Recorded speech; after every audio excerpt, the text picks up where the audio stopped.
Hello మామ, నువ్వు ఎప్పుడైనా ఆలోచించావా? నువ్వు ఇంత కష్టపడుతున్నావు కానీ నీ లైఫ్ లోపల సాడ్ తప్పించి ఎప్పుడు నువ్వు హ్యాపీగా లేవు కదా. సో మరి కొంతమంది ఏ కష్టం చేయకపోయినా ఎప్పుడు హ్యాపీగా ఎలా ఉండగలుగుతున్నారు?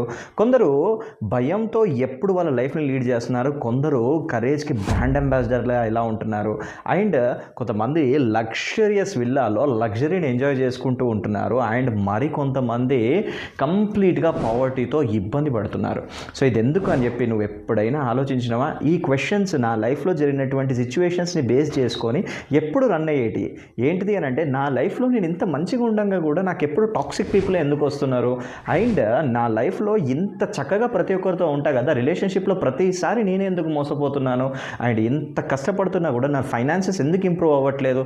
సో ఇలాంటి క్వశ్చన్స్ అన్నింటికీ కూడా నేను బుక్స్లో సమాధానం వెతకడానికి చాలా ట్రై చేశాను మామ. అయినా కూడా నాకు ఒక బుక్ ఏదైతే ఉందో అది నా లైఫ్ చేంజ్ చేసింది. Now that is the power of subconscious mind by Joseph Murphy. దాని మీద సబ్ కాన్షియస్ మైండ్ మీద ఉన్నటువంటి ఇంట్రెస్ట్తోని నేను హిప్నాసిస్ అనే సమ్మోహన శక్తి గురించి వండర్ఫుల్ డాక్టర్ ప్రదీప్ కుమార్ దగ్గర నేను కంప్లీట్ డీటెయిల్డ్గా మైండ్ ఎలా పనిచేస్తుంది, ఈ లైఫ్లో ఈవెంట్స్ అన్నీ ఎలా క్రియేట్ అవుతాయి, అండ్ ఆ ఈవెంట్స్ని మనం ఒక ప్రోగ్రామర్లా ఎలా చేంజ్ చేసుకోవచ్చు అని నేర్చుకున్నామామ. మీరు నా ఛానల్ని ఫాలో చేస్తే మీరు మీ లైఫ్ చేంజ్ చేసుకోవచ్చు, అండ్ మీరు ఎవరి లైఫ్ అయితే చేంజ్ చేద్దాం అనుకుంటున్నారో వానికి కూడా ఈ రీల్ షేర్ చేసి ఫాలో కొట్టమామ.